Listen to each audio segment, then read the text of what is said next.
Good evening and welcome to episode 11 of Will You Review My CV? I'm your host, Alan Wozni, and this evening I want to highlight two job search or job career advice submissions I made back in July 2019. And this was in response to appeals or job search appeals made by two individuals, one from the UK and one from Atlanta, Georgia, in a response to on a feed of LinkedIn influencer Bridgette Hyacinth. So one of the job seekers was from the UK, and he was a marketing or is a marketing specialist. And the second individual is from Atlanta, Georgia, and she is a fraud specialist. Why me? Why do I think I'm uniquely placed to respond to these individuals' job seeker posts? I don't. Back in August 2018, I was informed by Qatar Solar that my role as CFO, Chief Financial Officer, would end on 31st of October 2018. And my own job search commenced then, August 2018. I turned to my network of headhunters, recruiting agents, HR managers, CEOs, CFOs, COOs, anyone I could think of that I knew for my 10 years. My 10 years working in the Middle East, 7 in Dubai, 3 in Qatar.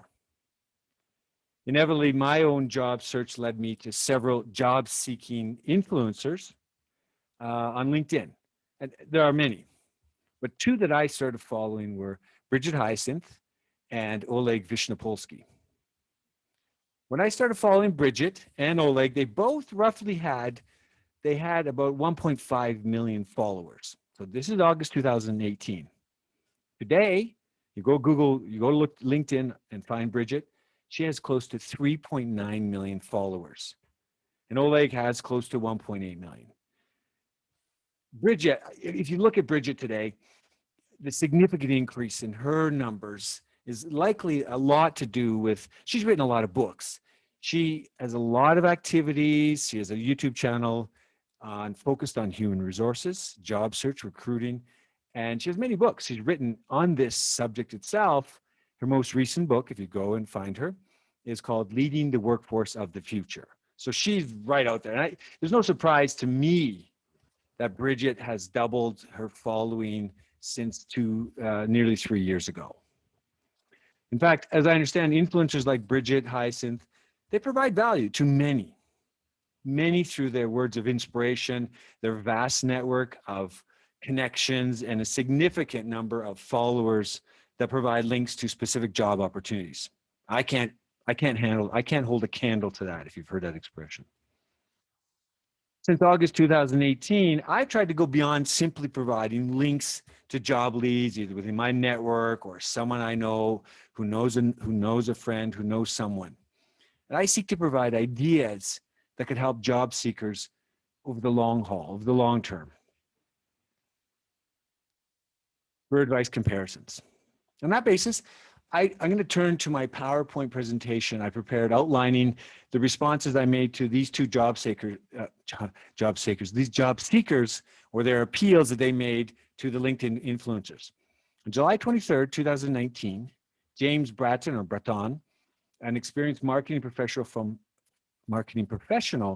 Hemel Hempstead in England, just outside, I think it's just north of London. And then on July 24th, 2019, Whitley Crowley, an experienced fraud specialist out of Atlanta, Georgia, submitted the same. Both of them used Bridgette Hyacinth, the appeal. So I'm going to share my screen now so you can see. Let's go here. Okay. And now my PowerPoint is here. Okay. Share that. And I'll go from here. Okay. So this is episode 11. Will you review my CV? The two job seekers highlighted there. So number 228, this was, by this time I had done a fair bit. James, so this is 2019. So a year after I started my own job search, and I've been providing in parallel a lot of career advice to the job seekers out there. So James Bratton from Hemel Hempstead, England, his query that he submitted through Bridgette Hyacinth. I've been looking since March, since I was made redundant, and it's a real struggle sometimes trying to stay positive. So I think you can feel what he's feeling. For someone to make that appeal, a public appeal, that, I mean, I don't know if it's desperate, but he certainly needed some help, seeking to get help from Bridgette Hyacinth and her network. All right, so I wanted to give you perspective of what I see or what I've seen. So at the time, this has changed a bit, but not much. So he's a pretty experienced marketing guy. I mean, I just summarized it. I didn't say where the job's here because it's just too much. The guy's a senior guy. He's probably has many years of experience as me, maybe a little less. From his business degree from 1996, I graduated in 1989, so he's a little bit younger. He's worked in marketing roles. If you progressively look at his profile, he's progressively worked in marketing roles. New York, he lived in New York, I guess, for some time after he graduated. And for literally, I don't know, how was it, 17 years. He was in various marketing roles in New York, and you can go and look at his profile. And then he returned to England, and he's worked in various marketing roles as well. It says that he's made redundant, but his website still shows he's still working at a company called Kiera or something like that. But all right, so let's look at what I said. What were my recommendations? There's a lot. I packed this one into 8 separate. Like, I learned a little bit. Some of my earlier ones in one post. This was roughly 8 posts. Not my best work, but by July 2019, I kind of understood. I was already in Canada, back to Canada by this time. I kind of understood that I need to add value and try to add value and be relevant. So my first thing was Gary Vaynerchuk. Gary did a London keynote speech, December 2018. I mean, he starts off, it's actually great. And there's a link, I'll keep a link in that. I love that episode. Recruiting sites. Back then, I was still making a lot of references to recruit because I'd been overseas for 18 years. All I knew was the Middle East. The last 10 was in the Middle East. So the recruiting links I had were the Middle East, very focused on Middle East construction. So I was kind of new when I was seeing these. And I was like, oh, it's cool. There's a lot more out there than just monster.com. Zipia and AdverTalent. And then I tried to find some UK-based ones. I found Tempo, Rhoda, and Hackajob. Hackajob is for tech, very tech focused. But if you follow Hackajob and see who's, if you could follow them close enough, you might see who they're hiring and the types of companies that are hiring. But I'm not, that's a little bit of a stretch. And then I went to AngelList. I looked at the open roles in the UK, and as in the past, I've done on the past episodes of this channel, I've talked about AngelList, and globally, pre-pandemic, it was hopping. It suffered a bit during the pandemic. Some of the numbers are back up, and I'll show you a little later in the second, where in Atlanta, the numbers have increased dramatically. But in UK back then, 1,885 open roles across the site, mostly tech. Mostly tech startups use AngelList, but there's a lot of non-tech roles associated with those tech companies. Marketing is one of them, huge. London, so most of the roles in the UK at that time, at least were in London, 1,539. So I didn't check today what they're at, what that is in comparison. AngelList. The other thing I did at this time was I put the keywords related to his job, his title, sales and marketing, digital marketing, mobile advertising. And I gave him, I drilled it down from the 1,500 and said, how many roles are sales and marketing? I didn't put the numbers here. I made a mistake, but I should have. And then the mobile advertising was the last. I think there was 3 or 4 examples. And I took those and said, these 3, Amtika, the ASO company, and Vidsi. I don't even know what they do, but they are actually his field in terms of marketing and advertising companies. So that's something you can do in AngelList, and they've gotten much better. This is 2 years ago. Today, their algorithms are much better and more sophisticated. I recommended he look at the tech newsletters, follow them in his local UK Tech News. It's one of the best, better than some of the Euro ones. It's for the UK, it's great. For most of Europe, and it's a great. And then I gave him some examples of UK innovation, mostly London-based companies there. Cognism, Tutor House. I think Tutor House it's an education for children and up to, I think, up past K-12. I think it goes all the way into university, adult education. They just tutors online. Deliveroo, they've raised, I think they're in public now. back then they were just basically a startup. They raised, I don't know where they were at on their technologies. Urban is the health and wellness app. And, today's, I imagine today, this is 2 years ago, but with COVID and mental wellness and health and wellness, and renewed focus on that, they've probably grown. I didn't check. Some other areas, so marketing. Now I went meta. So that was kind of, he was in the UK, and I looked at where, how, the innovation in his space, in his territory. Now, that might not be relevant to him, so let's go down. And I said, well, here's the marketing SaaS, or software as a service, relevant to your career. Remember, James Bratton has worked his entire career in marketing type roles. So what better to look at than give him examples of marketing SaaS, or software as a service, that's applicable to his role. So I've done this many times. I've accumulated them, and I keep them in sort of three. This is my groupings. They're arbitrary, because there's so many. So outreach support and specialty. I put outreach at the bottom here. But so the first one's outreach: Cliently, Cognism, Partnerize, Sales Whale, Signpost, Uberall. I mean, those are just digital marketing companies and helping, founders or startups dealing with the outreach support, back office support, giving you data and statistics. Bellwether, Near, People AI, Tiled. I think I've mentioned Tiled in the past, and they give you these. Tiled is a really cool. I downloaded the demo way back when, and you can put presentations on your phone. Really powerful tool for education and training tools for marketing and staff. And then Zyper. I don't remember exactly what Zyper does. And then the last category, specialty, just other. They didn't fit. Attentive, CrowdRiff, Native Data, Phrasey. These are some where they use artificial intelligence to help your marketing sales teams. You have to look at these companies yourself. I'll put the links in the end of this, at the end of this on the YouTube channel. You'll see the links to some of these companies. So the last thing, SaaS and job search. I always say this. They're not going to help you get a job. They will not help you get a job. What they do is give you knowledge and awareness of your industry, your job function, what you do on a day-to-day basis. Software is changing rapidly. Even today, this was 2 years ago.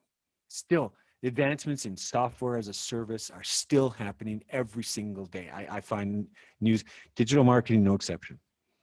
SaaS knowledge and awareness, I say this. This will help in your discussions, James, in your discussions with recruiters and HR managers.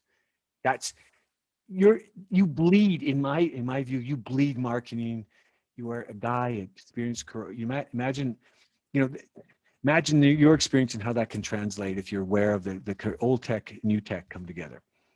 And then I went into venture capital, because James is senior, and I don't always give the venture capital link, because it's, if you're, as I've said in the past, when you go to the venture capital websites, it's like a kid in a candy store.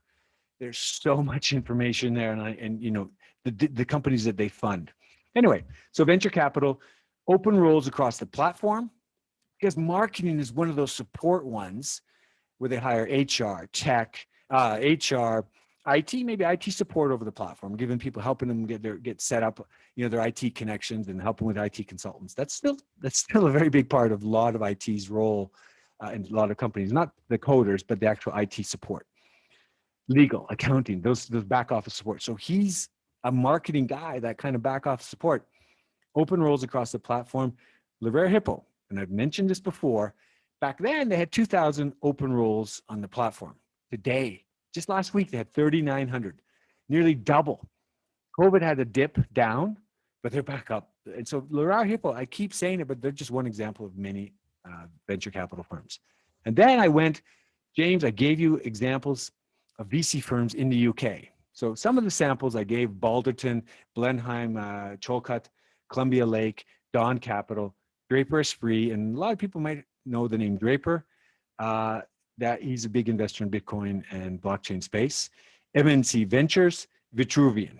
So those are some examples. Again, the portfolio of each of those venture capital companies. So there's usually two roles I talk about. One, support over the venture capital company, helping them with their portfolio, and then potential jobs within the portfolio itself. So if you drill down on Dawn Capital, Draper Spree had about 50, and I put this in my notes, they had about 50 companies in their portfolio at that time. I don't know what they're at today. I haven't looked. And then I get the last thing I usually give or would give is some how to make a LinkedIn outreach, how to reach out to different startups and HR recruiters and managers, and without having to use your a job public appeal. James, what would I do different today? What would be my do-over? I'd go more details on Gary Vaynerchuk. I'd talk crushing it, give him examples of the crushing it. There's a lot of men entrepreneurs, people, lazy guys sitting on the couch, and they tell the story about the 40, I'm 40 years old and I'm fat and lazy. And now, they're marathon, ultra marathon, and writing books and YouTube series. And, those are the kind of stories you get on crushing it. Not about someone who's made a lot of money. It's just, they've done things. There's an art guy. I can't remember his name, but they just do it in his book. They tell the story, the narrative. There's women, men, a lot of stories. Marketing for the now. That's happening during COVID. Gary V started the marketing for the now, and he's a marketing guy. So what are people doing today? Big companies, CMOs, chief marketing officers of big companies globally. He covers that in a series that's called Marketing for the Now. Episode 21 was, what's your innovation for 2022? That was a question this week on the Marketing for the Now. What innovation what are you thinking as a CMO today, which are going to happen in the next year? And the big question is just hybrid, going back to work. But that, again, it's not marketing, but awareness of what companies are doing helps as a marketer. Then Clubhouse. I've talked about Clubhouse a fair bit. Gary's introduced it the last year, and just telling people, suggesting that they, to open their own Clubhouse chat room. I'll go into details a little bit later, a little bit down here. Marketing, again, so back to my do-over, marketing, digital marketing. I just can't think of anything better than a guy with 16 plus years, or how many, 20 years of experience, and bring that extensive knowledge to the table, marry up the old tech with the current tech. And I've said it here, think of The Intern, the movie with Robert De Niro and Anne Hathaway. Bring your old school techniques to the new school, what's happening out there today. I can't think of it any better than a guy who's a marketing guy. When digital marketing and marketing, 90% of the companies I see that are when they get funding, venture capital funding, I'm not talking IPOs, but the IPO is probably the same. When they get venture funding, seed stage, Series A, really early stage companies, two things they say. One, we need marketing people to help us scale or to help us build, to make awareness. And two, we need to hire tech people to help us develop and scale. So together, those go hand in hand. The tech guys with the marketing and sales people. That's his avenue. Medium and Substack. I mean, if he's not a writer guy, I would probably think write some articles on marketing, the changing landscape. Take your 16, 17, 25 years of experience and compare that to today. Write articles about your thoughts. It's in the UK. If you got free time, write those articles and post it on Substack, post them on Medium. Let people know that you're making those articles. But again, maybe it's not for everyone, but that's what I would think for him. Clubhouse. Start a chat room to invite founders of the UK digital marketing companies. I haven't listed them here, but I could probably find them. Find UK recruiters to provide advice to mature job seekers. What can I do? Get them on your Clubhouse. Get them on your Clubhouse chat room and talk about that. Bring the experts on, because it's the way to do it. Invite executives from his past employers. If he's got a good relationship with them, he's got a Cal BFI. I don't know if it's that waste management company, Optionist Group. I don't know, but he was working for them then. If they had a good relationship, they just laid him off because of whatever reasons. He probably could get them, invite them. That might even trigger his own, a potential job role. That's James. Let's move over to career advice number 229. Whitley Crowley. I think it's an O, not a W or an A, but Whitley Crowley, Atlanta, Georgia. She's a fraud specialist. That was in July, the next day, really, 24th of July. I was following Bridgette's, looking, see where I can help. Thank you so much, Bridgette Hyacinth. My job, World Pay, was recently acquired by Vanteef, which has resulted in my layoff August 2019. I'm an experienced fraud specialist with over 6 years of investigating and reconciliation skills. I can efficiently identify and resolve adept at. So she's kind of gone through it. I am located in Atlanta, Georgia. So that's it. She's her job search appeal. I went to I looked at her profile today just to get an idea. She has a business administration degree from 2016. So she's a little less experienced than James. She worked at WorldPlay for 3 years. It still says current today. I don't know if she really got laid off or not, because it looks like she's got a different role, and maybe fraud and risk specialist. Maybe they saw the light and hired her back because of the increased space, cybersecurity and fraud and COVID and all that. And then she worked for 3 years for a company called Cease Fraud Disputes Resolution. So it's kind of a cool. She's got the background. After even 4 or 5 years, that's a very important space, as you're going to see here in a second. What did Alan Wozni say? Okay, so again, 3 slides. I was pretty deep. I went really meta, really deep on some advice or ideas. They're really more just ideas. So I went to recruiting sites again, but there's a couple of women-focused ones. And I haven't looked back since then because they were new and they received funding, Fairy Godboss and Landit. But they're really focused on women and helping them with their job. I don't know the age of women, but certainly they were very women-focused, and they had people advice inside that are very specific to women. And then other general recruiting sites, Zipia again, Avra Talent, CareerList. These were more US focused. CareerArc, some of these actually pretty cool back then. And I even thought ZipRecruiter was pretty cool. I'm not knocking ZipRecruiter, they got a space, but the advertising they do on, if you listen to SiriusXM in the car, and they just literally they get in on the commercials, and they're just very annoying. But there's Smart Recruiter, PRC, Teamable. Teamable is kind of cool on an HR. They actually, I've seen them out recruiting. They're actually quite a sophisticated site, not just outbound, but inbound, helping companies internally. And then because of her fraud and background, I immediately thought of the big 4. Forensic audits are really important, particularly in a down cycle when there's a lot of bankruptcies and so forth, or just in general. I mean, I knew many people when I worked for Deloitte way back in the day, the forensics guys. They do, when a company goes bankrupt or there's a conflict between shareholders or owners, forensic audits come in. So that's a very important skill. Law firms, they tend to look at fraud and dispute cases. And then insurance firms, risk assessment is huge, just understanding the risk environment in insurance companies. And then fraudulent claims. I mean, if you can work you understand that landscape from her experience, I just think there can be a value added there. I didn't give anything specific, just kind of a general comments. If I knew of anything specific, I should have gone there. AngelList. So like my UK example, they're a little less in Georgia, a little less in Atlanta than the UK, which is just a bigger market. But startups across Georgia back then were 232, and in Atlanta 201. But today, I looked at the Atlanta roles, the number of startups in Atlanta with open roles, 435. So that's double. That includes COVID. It's not COVID. COVID took a dip, but that's today. 435 open roles in Atlanta. So I don't know how many percentages of forensic audit, but if companies in banks, FinTech, which I'm going to talk about in a second, but the FinTech play, cybersecurity play, her experience is very valuable. Take those audit firms, take the law firms. I just think she's in a very important space. Should be easy to find roles. What else did I say? I gave her, like the UK, I gave examples of Atlanta Tech. Atlanta's I've seen it the last 3 or 4 years in my view of venture capital funding. Atlanta comes up quite often. And it was very easy for me to find some examples of SaaS or innovation that DevCon, OneTrust, data protection, that's a company in her space. Cabbage, I don't know what they do. West Hill, InsurTech, that's kind of what I mentioned earlier.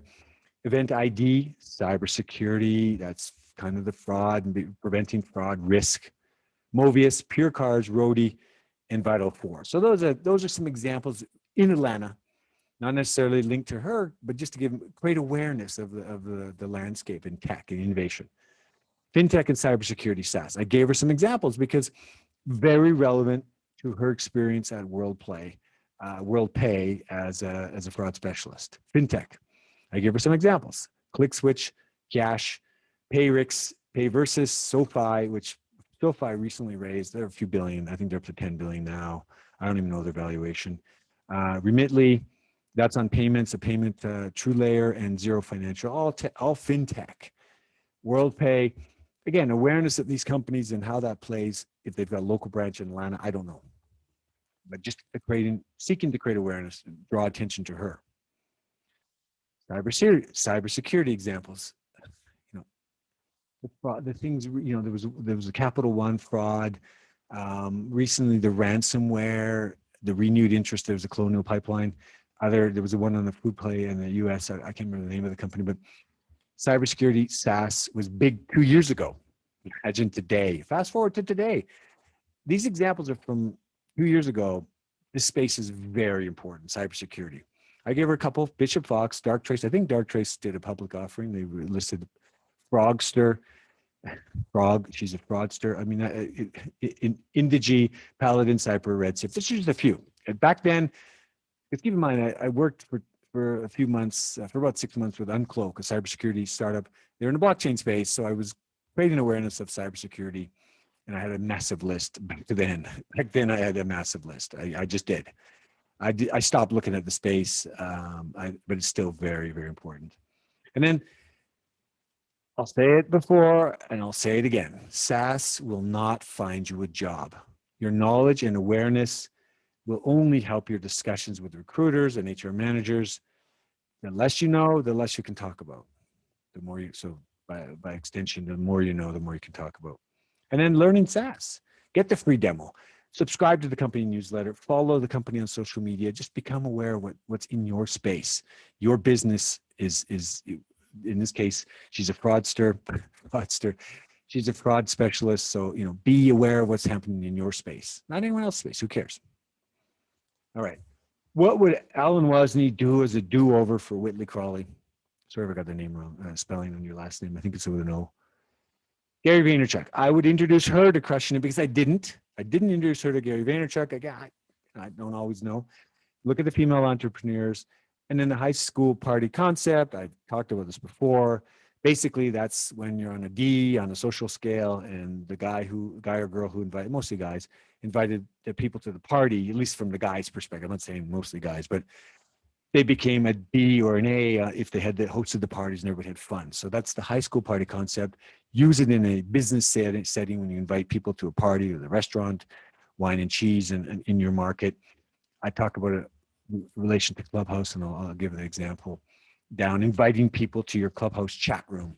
That's the concept, the link to Gary Vaynerchuk's high school party concept. Venture capital portfolio companies. I didn't introduce it to Whitley then, because I tend to look at the more senior people, I think, that support over the platform roles. But I think the portfolio companies of VCs could be very important for her, and you know, in light of the increased security threats. And I've written here, email scams to CEOs, CFOs.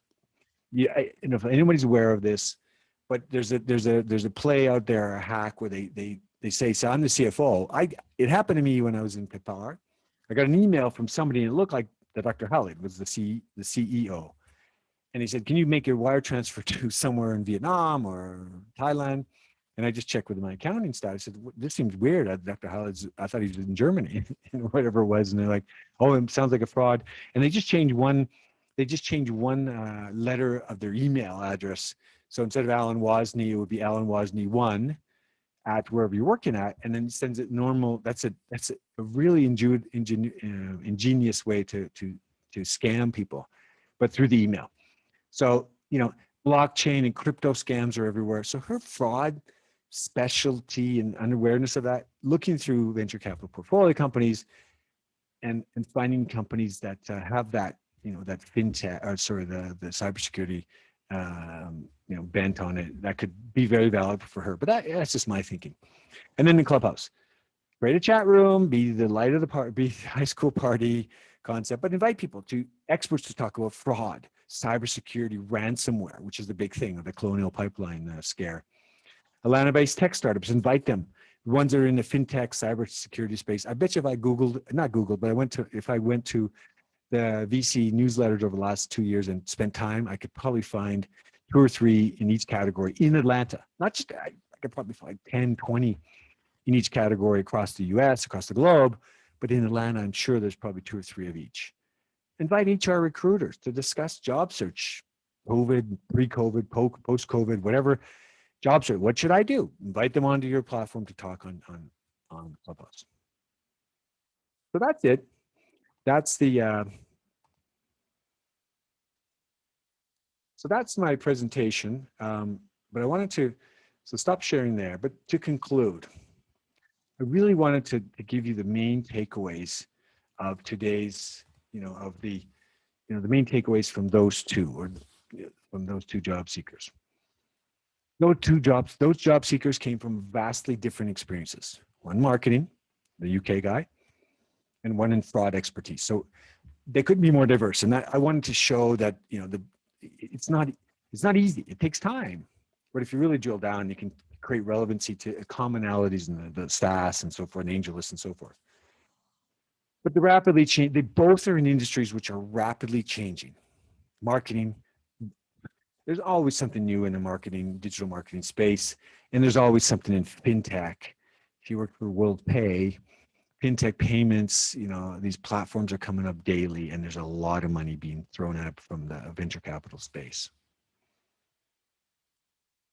For the UK job seeker, James Bratton, digital marketing proved to be important when COVID hit, and it continues to grow. Why it was important? Because it was online digital. The awareness of digital marketing, had he taken the time in 2019, it might have played out 18 months on when COVID hit, and that wasn't even, it was 6 months, 6 to 8 months after my advice I'd given to him, or I posted it up. If he'd started in that space, he probably would have had awareness and could have jumped onto that.